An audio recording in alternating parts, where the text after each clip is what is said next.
तो student welcome to my YouTube channel Anil 108 और Facebook page है टारगेट अकेडमी खुर्जा में आपका स्वागत है। बेटा हम आपको रोजाना 10 सामान्य ज्ञान के बहुत अच्छे लेवल के प्रश्न करा रहे हैं और उनसे महत्वपूर्ण फैक्ट भी बता रहे हैं। तो बेटा आप वीडियो को बड़े ध्यान से पूरा देखें और अगर चाहें तो आप वीडियो को रोककर कमेंट में आंसर भी दे सकते हैं आपने 10 में से बेटा कितने सही किए हैं।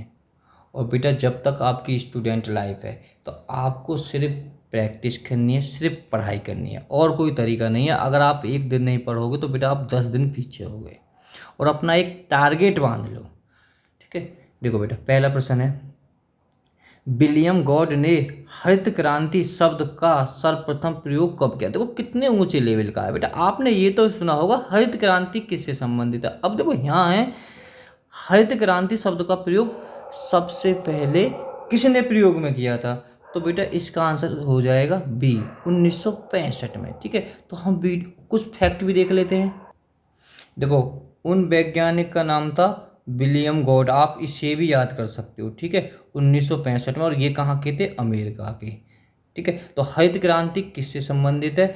तो बेटा हरित क्रांति है तुम्हारी कृषि से संबंधित, आप जानते होगे बेटा हरित क्रांति। ठीक है, कब हुआ था? 1965। तो बेटा यहाँ से दो फैक्ट आप याद कर लें और हरित क्रांति का जनक पूछी जावे तो बेटा हरित क्रांति के जनक है नॉर्मन बोरलॉन्ग। ठीक है, नॉर्मन बोरलॉन्ग। और भारत मतलब ये तो विश्व के थे, अगर भारत का पूछा जाए तो स्वामी नाथन। और भारत में बेटा ये हरित क्रांति 1966 और 67 ईस्वी में शुरू हुई थी। देखो मतलब कितना ऐतिहासिक, कितना जबरदस्त क्वेश्चन है ये। किस उत्तरकालीन मुगल शासक को शाह-ए बेखबर कहा जाता था? तो बेटा कौन थे वो? बहादुर शाह प्रथम। कंफ्यूज मत हो जाना, बहादुर शाह प्रथम।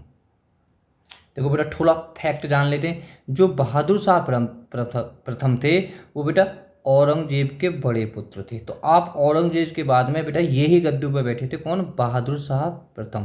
बेटा देखो ये शाह बेखर है ना, इन्हें उपाधि बेटा इन्होंने खपी खाते इन्होंने इन्हें उपाधि दी थी, यानी इन्होंने इसे कहा था बेटा कि एक बहुत बड़े इतिहासकार थे। देखो कुछ और जान लेते हैं।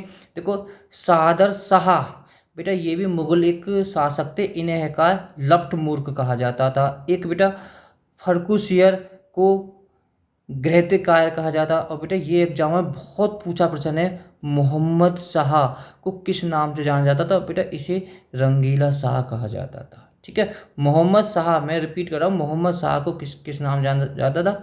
रंगीला शाह। ऐसे भी क्वेश्चन बन सकता है, रंगीला शाह किसे कहा जाता था? मोहम्मद शाह। निम्नलिखित कथनों पर विचार कीजिए। बेटा विचार करने का मतलब है निम्नलिखित कथन में से कौन सा सही है। देखो भारत में पुर्तगाल शक्ति की वास्तविक नींव डालने वाला अल्फांसो डी अल्बुकर्क था। बेटा बिल्कुल, इसे संस्थापक भी कहा जाता है। ठीक है, भारत में इसने डाली, तो आपको ये याद होना चाहिए, वन डे एग्जाम में सीधा सीधा क्वेश्चन पूछ जाता है। फ्रांसिस डी अल्मीडा को राजा राम मोहन राय के पूर्वगामी माना जाता। बिल्कुल बेटा ये गलत क्वेश्चन है। देखो पुर्तगाली गवर्नरों निंडो डी कुन्हा ने अपने शासन का मुख्य केंद्र कोचीन के स्थान पर गोवा को बनाया था। बेटा बिल्कुल ठीक है, जो एक पुर्तगाली गवर्नर थे नीनो डी कुन्हा ने अपने शासन का जो मुख्य केंद्र है कोचीन के स्थान पर गोवा को बनाया। तो इससे क्या सिद्ध होता है? इससे बेटा ये होता है कि 1 और 3 दोनों सही हैं। बेटा फैक्ट देखते थे, भारत में पुर्तगाली शक्ति का वास्तविक संस्थापक मैंने ऊपर बता भी दिया था, अल्फांसो डी अल्बुकर्क था।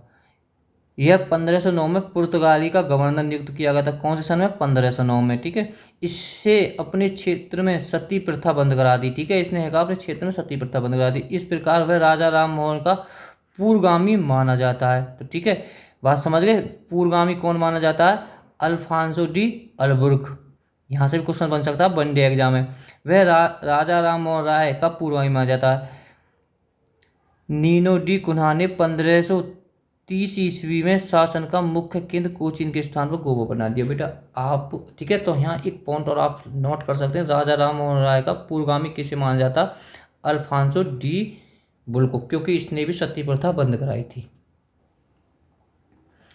निम्नलिखित में से मद्रास शहर की स्थापना किसने की? तो बेटा मद्रास शहर की स्थापना कौन ने करी? तो इस तरह आपका हो जाएगा फ्रांसीसी डे। अब बेटा बेटा इतना ही याद कर लें, फ्रांसीसी डे ये बेटा मद्रास का संस्थापक माना जाता है, ठीक है। और आप इन्हें याद कर लें बेटा, देखो चारनोक यानी जॉब चारनोक कोलकाता का, यानी कोलकाता की स्थापना कौन ने करी थी? चारनोक ने। और बेटा बम्बई की स्थापना एग्जाम में क्या में आया, बम्बई की स्थापना किसने की थी? गैरोलोड अंग्यार ने। और बेटा पांडिचेरी की कौन ने करी थी बेटा? फ्रांसीसी मार्टिन ने, ठीक है। इन फैक्ट को याद कर लें, आप सन को छोड़े, विचार करो, ठीक है बेटा विचार। कौटिल्य ने अपने ग्रंथ अर्थशास्त्र में 9 प्रकार के दासों का उल्लेख किया, ठीक है। आपने ये क्वेश्चन भी नहीं पढ़ा होगा, ठीक है, पढ़ा हो तो ठीक है, जिसने नहीं पढ़ा तो ध्यान है। कौटिल्य ने अपने ग्रंथ में कितने दासों का उल्लेख किया है? 9 दासों का। देखो अकबर ने 1564 में दास प्रथा का प्रतिबंध लगा दिया, बेटा बिल्कुल गलत है ये, ठीक है। देखो ये भी बहुत जबरदस्त क्वेश्चन है। लॉर्ड एनबरो के काल में 1893 में दास प्रथा और गैर कानूनी घोषित किया गया था, ठीक है। ये थी जो दास प्रथा थी, तो बेटा इसे गैर कानूनी किसके काल में? एलन बरो के काल में। कब? 1893। ये गवर्नर थे 1893 के, ठीक है। तो इस तरह से इसका भी ए ठीक हो जाएगा, 1 और 3। जो बेटा अकबर ने थी दास प्रथा 64 में नहीं 1562 में, ठीक है, प्रतिबंध लगाया था। आप याद कर सकते हैं अकबर ने कब लगाई थी? 1562 ईस्वी में। देखो बेटा ये नारा इतना जबरदस्त है पर बालक किसी में कंफ्यूज हो जाएंगे। किसी भारतीय ने कहा था, मतलब किस भारतीय ने यह कहा था, यदि भगवान अस्वस्थता को सहन करते हैं तो मैं उन्हें कभी भगवान नहीं मानूंगा, ठीक है। तो बेटा अस्वस्थता है छुआछात को कहते हैं, तो बेटा किसने कहा था ये? देखो बाल गंगाधर तिलक। तो इसका सी ठीक हो जाएगा। Rise of the Maratha power नामक पुस्तक की रचना करने गई थी? बेटा राइज ऑफ द मराठा कितने एग्जाम में पूछ ली, ठीक है। तो यह पुस्तक को भी जवाब ना है, तो बेटा बच्चों ने तो जो जानते होंगे, जो कंपटीशन की तैयारी करें, तो इस पुस्तक के बारे में जरूर जानते हैं। तो ये थे महादेव गोविंद रानडे। ए विकल्प इसका एकदम राइट हो जाएगा। देखो बेटा फैक्ट जान लेते हैं। जो बैसीन की संधि, ओहो प्रश्न गलत पहुंच गए। न्यायमूर्ति महादेव गोविंद रानडे ने एक ब्रिटिश काल के भारतीय न्यायाधीश, लेखक एवं समाज सुधारक थे, ठीक है। कौन थे ये? ब्रिटिश काल के भारतीय न्यायाधीश, लेखक और समाज सुधारक थे। इन्होंने महाराष्ट्र का सुकरात कहा जाता है। आप इस पॉइंट को भी याद कर लें, महाराष्ट्र का सुकरात किसे कहा जाता है?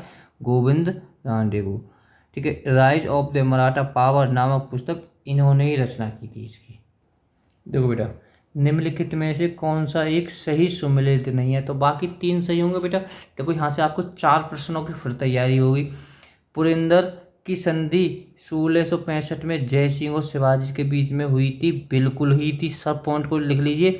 जो पुरंदर की संधि थी सन हुई थी 1665 में, कौन के बीच में हुई थी? जय सिंह और शिवाजी के बीच में, तो बिल्कुल ठीक है बेटा। इतिहास में सूरत की संधि 1775 में, ये बहुत चर्चित संधि है, ठीक है। ये भी सन ठीक है। और कौन के? रघुनाथ राव व ईस्ट इंडिया कंपनी के बीच में हुई थी, बेटा ठीक है। बैसीन की संधि भी बहुत जबरदस्त संधि है, ठीक है, बहुत एग्जाम में पूछी है। पर बेटा की सिंधिया व अंग्रेजों के बीच में नहीं हुई थी, मतलब अंग्रेज तो थे क्योंकि 1800 को समझो अंग्रेज हर युद्ध में शामिल हुए।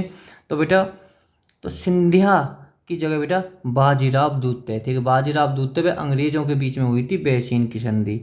पूना की संधि बेटा ये भी ठीक हो जाएगा। तो इस तरह हमारा बेटा सी सही नहीं है, बात आप समझ गए होगे कि कितना जबरदस्त विद्रोह है, ठीक है। 9वां प्रश्न, नील विद्रोह का नेतृत्व किसने किया? निम्नलिखित में से किसने किया? तो बेटा इस तरह आप ये तो आपने सुना भी होगा। तो बेटा किसने किया था?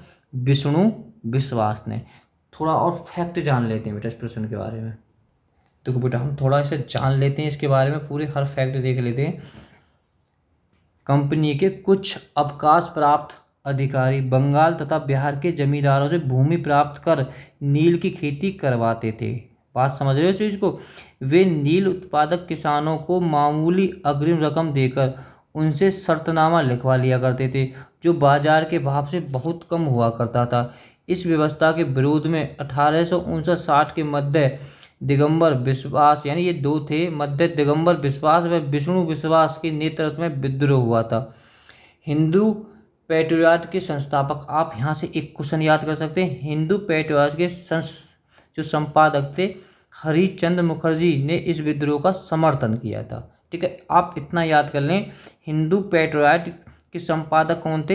हरिश्चंद्र। ठीक है, इन्हें समर्थन किया था। ठीक है, इस विद्रोह का समर्थन किया था। इस विद्रोह का वर्णन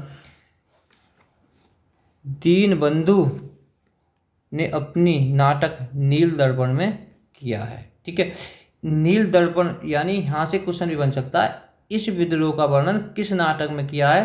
तो नील दर्पण ने। किसने? दीनबंधु ने। ब्रिटिशकालीन हुए जनजातीय विद्रोह व उनके नेतृत्व में कौन सा एक सही सम्मिलित नहीं है?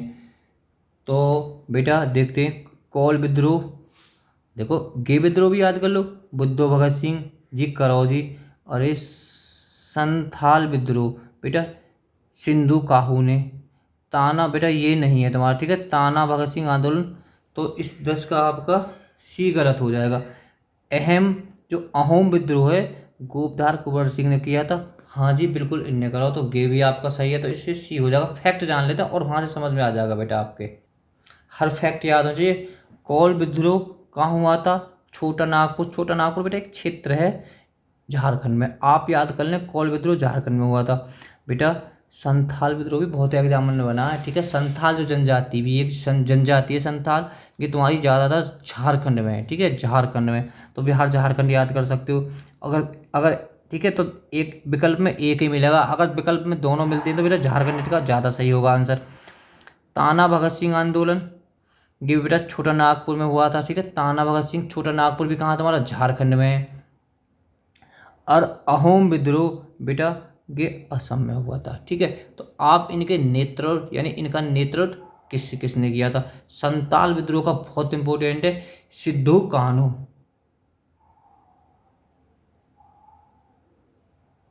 बेटा वीडियो पसंद आए तो लाइक करना, वीडियो को शेयर करना ज़्यादा से ज़्यादा। बेटा बहुत अच्छे लेवल के सवाल हैं, आपने ये प्रश्न देख लिए होंगे।